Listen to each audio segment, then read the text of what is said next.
sure you can't change those feelings now just because you got caught with your head in the cookie jar.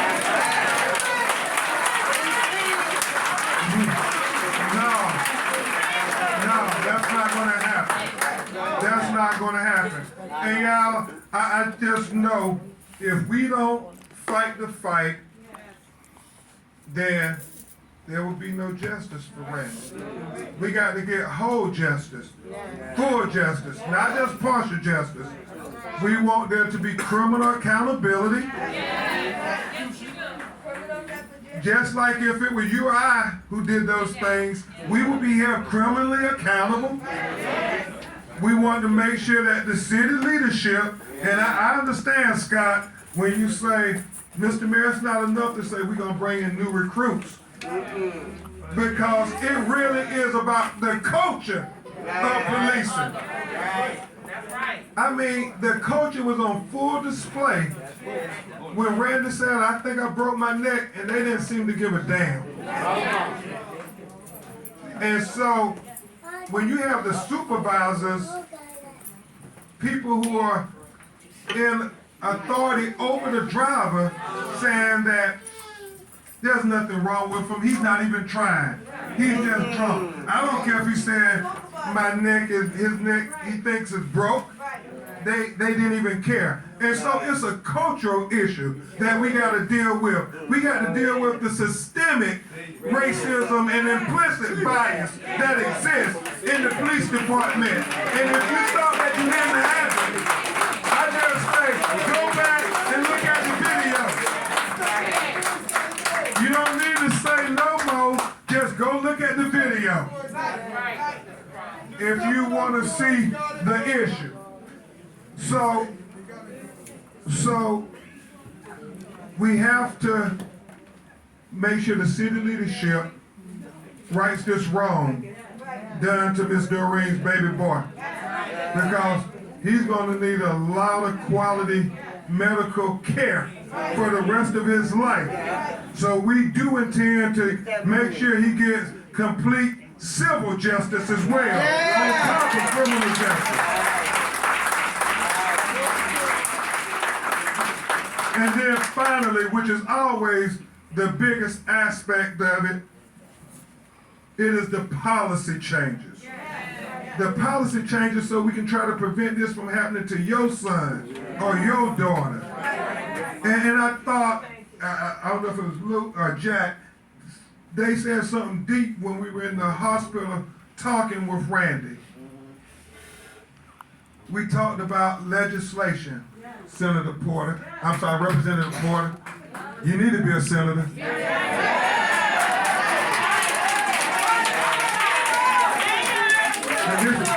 This was deep, Mike. Jack said they had been fighting for medical Miranda requirements. You see, Jack and Mike, they do criminal law, and so they understand how important Miranda rights are. You have the right to remain silent. Anything you say can and will be used against you in the court of law.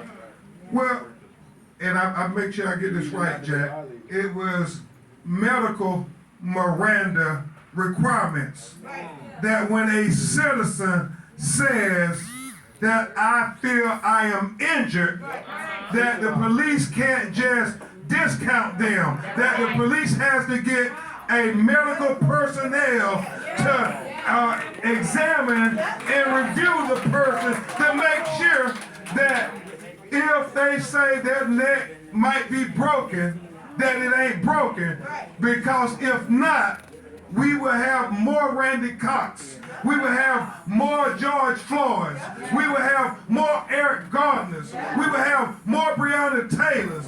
We will have more Ezel Fords. We will have more Stephon Clarks. We will have more Terrence Crutches. We'll have more Walter Scotts. We'll have more.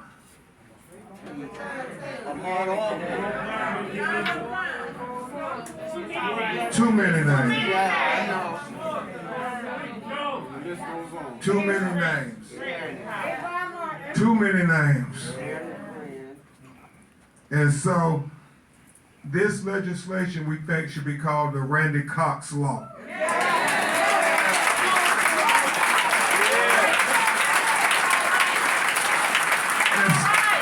And Scott, once it gets passed in New Haven City Council and Representative Porter, once it gets passed in the state of Connecticut, then that can be the foundation where, just like George Floyd laws have been passed in over 150 cities across America, and Breonna Taylor laws have been passed in over 40 cities and states across America, LaToya, Quay, and Mr. Ray, we can have Randy Cox law passed in cities all across America.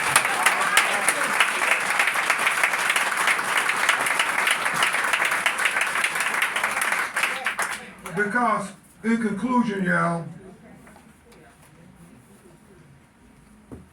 we acknowledge what Martin Luther King said. He said, the coward will ask the question, is it safe? He said, expediency will ask the question, is it politically correct? He said, oh, vanity will come along and ask the question, is it popular? But then Dr. King said, conscience comes along and asks the question, is it right? And Dr. King said, there comes a time when one must take a position that's neither popular nor politically correct or not even safe. But he said there comes a time when one must take a position because their conscience tells them it's the right thing to do. I submit to you all here in New Haven, it is the right thing to do to stand up for justice for Randy Cox, to speak up for justice for Randy Cox, to fight for justice for Randy Cox. We have to fight for justice for our children, because if we don't fight for justice for our children, we can't expect nobody else to fight for justice for our children. And we have to fight for justice for our children until hell freezes over.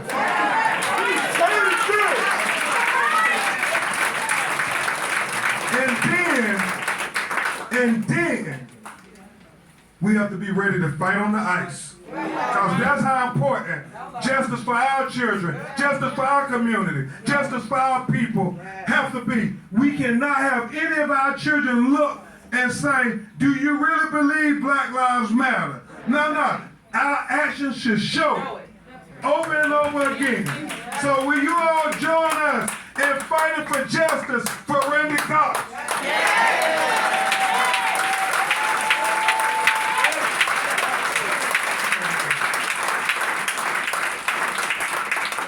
That picture. This here is Doreen's baby.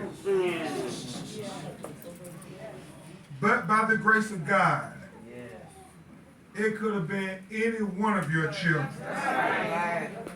This is about justice for our children. All of our children matter. All of our children are entitled to the American promise of life and liberty and the pursuit of happiness. You see, we have to make them not just recite the Declaration of Independence. We have to make them make it real when they say we hold these truths as self-evident that all men are created equally, that they're endowed by their Creator with certain inalienable rights, that amongst them are life and liberty and the pursuit of happiness. Well, that means black people too. That means brown people too. That means red people too. That means LGBTQ people too. That means all of us, yeah? All of us have humanity. And now more than ever, when we see this race replacement theory I mean, this white supremacy at an all-time high in America. Scott told you where we were at earlier this month, where 10 innocent black people were slaughtered because this young white man, he wasn't a boy, went in there and said he wanted to kill as many black people as possible. Well, yeah, it's that kind of bigotry and racism that is clear. But there are other types of biases that are more subtle. Like when a black man says, I think my neck is broke, and the police look the other way. Because life is precious no matter what. And I think about the life before Randy Cox, and it renews,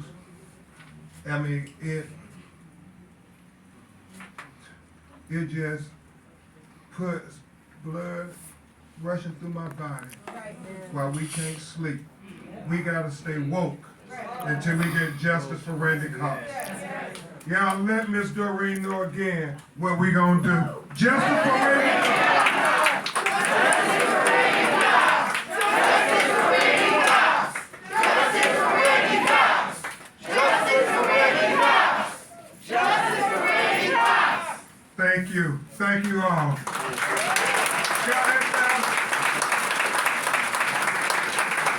Come on, let's give it up for Attorney Judge Trump one more time. Come on, y'all, give it up. Come on, y'all can do better than that. Come on. Justice for Randy Cox. Justice for Randy Cox. Justice for Randy Cox. Justice for Randy Cox. Give yourselves a round of applause.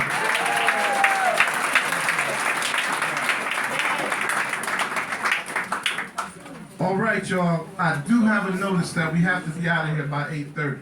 Am I right?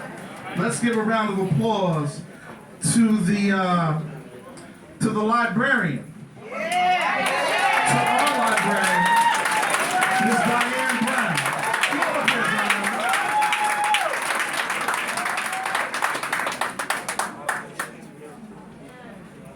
This is Soul Sister number 1. Right here at the Stetson Library for so long. Let's give her a round of applause once again. We appreciate you. Thank you so much. We wouldn't want to do it in another place. Thank you so much. The hospitality has been second to none. All right, I have one more person that I have to call up, and then we're going to open up for public comment. We have to no longer than 2 minutes, all right? Because we got to make sure that we get as many people to speak as possible, all right? And listen, this is not a moment, this is a movement. Say this again. This is not a moment, this is a movement, all right? So this is not the last time we're going to do this.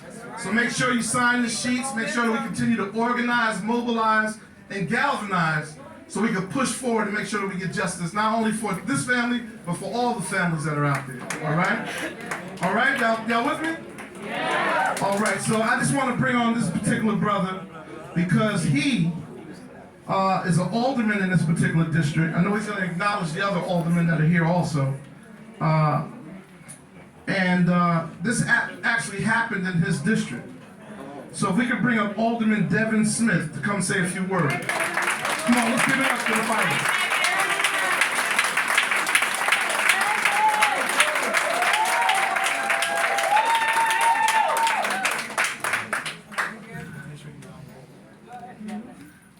First, I want to give honor and glory to God and love towards the Cox family.